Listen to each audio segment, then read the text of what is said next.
தனா, எதுக்கு இப்படி புள்ளத்தாச்சி மாதிரி ரூம்குள்ளே அடைஞ்சிருக்க? என்ன? இல்ல, எதுக்கு இப்படி ரூம்லயே அடைஞ்சிருக்கன்னு கேட்டேன். சும்மாதான். சரி, நீ அங்க சாப்பிட்டுதானே வந்த? எதுக்காக சாப்பிடாம அப்படியே வந்துட்ட?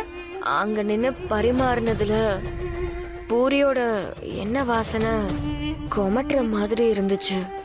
அதான் ரூமுக்கு வந்துட்டேன். உனக்கு பூரி பிடிக்கலன்னா வேற ஏதாவது நான் செஞ்சு கொடுத்திருப்பேன்ல. இல்ல பரவாயில்ல சித்தி, எல்லாரும் அங்க சாப்பிட்டுக்கிட்டு இருக்காங்கல்ல, அப்புறமா கொஞ்ச நேரம் கழிச்சு நானே வந்து சாப்பிடுறேன். நீ இப்படி 24 மணி நேரமும் இந்த ரூம்குள்ளேயே அடைஞ்சிருக்கிறத பார்த்தா எனக்கு ஏதோ சந்தேகமாவே இருக்கு. ஏதாவது பிரச்சனையா என்ன? அதெல்லாம் ஒண்ணு இல்லையே.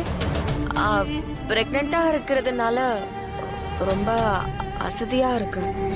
அதான் ரூமுக்குள்ள வந்து கொஞ்சம் ரெஸ்ட் எடுக்கிறேன். இதெல்லாம் சும்மா ஒரு சாக்குதான்.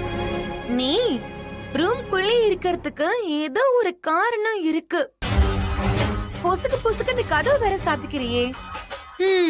எனக்கு அந்த காரணம் தான் இப்ப என்னன்னே தெரியல. நான் ஏன் ரூம்ல கதவை சாத்திக்கிறேன்? அதுல உங்களுக்கு என்ன சித்தி பிரச்சனை? எனக்கு என்னமா பிரச்சனை? உனக்கு தான் ஏதோ பிரச்சனைன்னு நினைக்கிறேன்.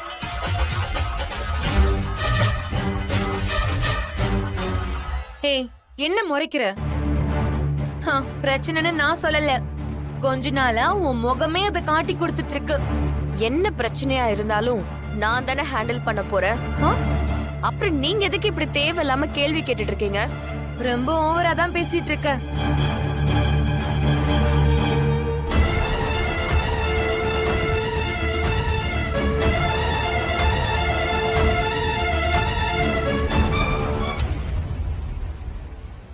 பார்வதி, ஏதோ அசதியா இருக்கு தூங்குறேன்னா நீ எதுக்கு அவளை போய் தொந்தரவு பண்ணிட்டு இருக்க?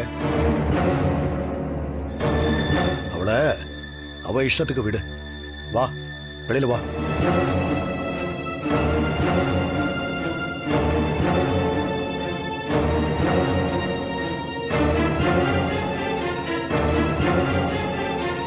பார்வதி,